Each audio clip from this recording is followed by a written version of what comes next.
Bharat, England మధ్య ఇప్పటికే 2 test మ్యాచ్‌లు పూర్తయిపోయాయి. మూడవ టెస్ట్ మ్యాచ్ మొదలు కాబోతోంది. ఈ నేపథ్యంలో భారత్ 3, 4, 5 ఈ 3 టెస్ట్ మ్యాచ్‌లకు గాను కొత్త జట్టును బీసీసీఐ ప్రకటించింది. మరి ఈ నేపథ్యంలో భారత జట్టులో అనూహ్యమైన మార్పులేమి చేయలేదు గానీ, సంచలనాలేమి కలిగించలేదు గానీ, చాలా చిన్న చిన్న మార్పులు 1, 2 చేశారు. ఈ మార్పులను కూడా చాలా సున్నితంగా ప్రకటించింది బీసీసీఐ. మరి మార్పుల్లో ముఖ్యమైన విషయాన్ని గమనిస్తే కోహ్లీ ఈ సిరీస్ మొత్తానికి అందుబాటులో ఉండడు అని గత కొంతకాలంగా ప్రచారం జరుగుతూ ఉంది. ఆ ప్రచారం నిజం చేస్తూ బీసీసీఐ ఇదే విషయాన్ని స్పష్టం చేసింది. కోహ్లీ తన వ్యక్తిగత కారణాలతో ఈ సిరీస్ మొత్తానికి దూరంగా ఉంటాడని, కారణాలేవైనా కోహ్లీ నిర్ణయాన్ని తాము గౌరవిస్తామని, వ్యతిరేకించమని బీసీసీఐ సున్నితంగానే చెప్పింది.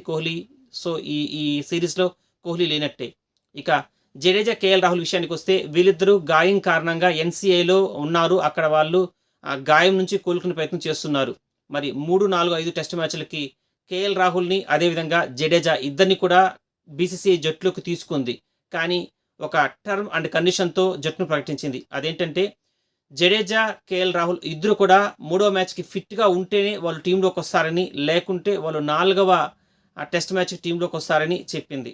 సో, జడేజా, కేఎల్ రాహుల్ విషయంలో కేఎల్ రాహుల్ మూడో టెస్ట్ మ్యాచ్‌లో ఆడే అవకాశం ఉంది. జడేజా నాలుగో టెస్ట్ మ్యాచ్‌కి అందుబాటులోకి వచ్చే అవకాశం ఉంది. ఇక బుమ్రాకి మూడవ టెస్ట్ మ్యాచ్‌లో రెస్ట్ ఇస్తారని ఎప్పటి నుంచో చెప్పుకుంటూ ఉన్నాం. కానీ అదేది జరగలేదు. బుమ్రా మూడవ టెస్ట్ మ్యాచ్‌లో కూడా ఉంటాడు. అందులో సందేహం లేదు. ఇక ఆసక్తికర విషయం ఏంటంటే శ్రేయస్ అయ్యర్ పేలవ ఫామ్‌తో జట్టులో కొనసాగుతున్నాడు. అతనిపై ఎప్పుడైనా వేటు పడొచ్చు అన్న చర్చ జరుగుతోంది. కానీ బీసీసీఐ మాత్రం శ్రేయస్ అయ్యర్ వెన్నునొప్పి కారణంగా ఇబ్బంది పడుతున్నాడు. అందువల్ల అతనికి రెస్ట్ ఇచ్చామని బీసీసీఐ చెప్పుకొచ్చింది. అంటే 3, 4, 5 టెస్ట్ మ్యాచ్‌లకు శ్రేయస్ అయ్యర్ అందుబాటులో ఉండడు. మరి జట్టులో అతను లేకపోవడానికి వెన్నొప్పి కారణమా, లేక అతన్ని తీసి పక్కన పెట్టారా అన్నది తెలియరాలేదు. ఇక జట్టులో జరిగిన కీలకమైన మార్పు ఏంటంటే ఆవేష్ ఖాన్‌ని, సౌరవ్ కుమార్‌ని ఇద్దరిని కూడా జట్టు నుంచి తొలగించారు.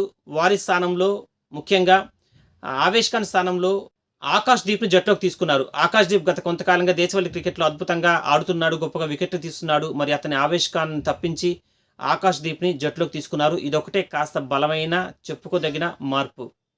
ఇక సిరాజ్ తిరిగి మళ్ళీ జట్టులోకి తీసుకున్నారు. ముఖేష్ కుమార్ కూడా జట్టులోనే ఉంటాడు. ఇక ఓవరాల్‌గా టీం విషయానికొస్తే కెప్టెన్ రోహిత్ శర్మ ఉంటాడు. వైస్ కెప్టెన్‌గా బుమ్రా ఉంటాడు. ఇక ఓపెనర్‌గా తీసుకున్నది యశస్వి జైస్వాల్ తర్వాత గిల్ ప్లేస్ అలాగూ ఉంది. కేఎల్ రాహుల్ కూడా జట్టులో ఉన్నాడు. జడేజా కూడా జట్టులో ఉన్నాడు. భరత్ జట్టులో ఉన్నాడు. మరో వికెట్ కీపర్‌గా ధ్రువ్ కూడా జట్టులో ఉన్నాడు. అశ్విన్, అక్షర్ పటేల్, ముఖేష్ కుమార్, కుల్దీప్ వీళ్ళు ఎప్పట్లాగే జట్టులో ఉన్నారు. సిరాజ్, వాషింగ్టన్ సుందర్ కూడా జట్టులోకి వచ్చారు. సో, ఓవరాల్‌గా ఇది 3, 4, 5 టెస్ట్ మ్యాచ్‌లకి క్లియర్ కట్ మన టీం. మరి ఈ 17 మంది ప్రాబబుల్స్‌లో మూడవ టెస్ట్‌లోకి ఎవరొస్తారు, ఎవరు రారు అన్న విషయాన్ని డిస్కస్ చేద్దాం రాబోయే వీడియోలో. బై.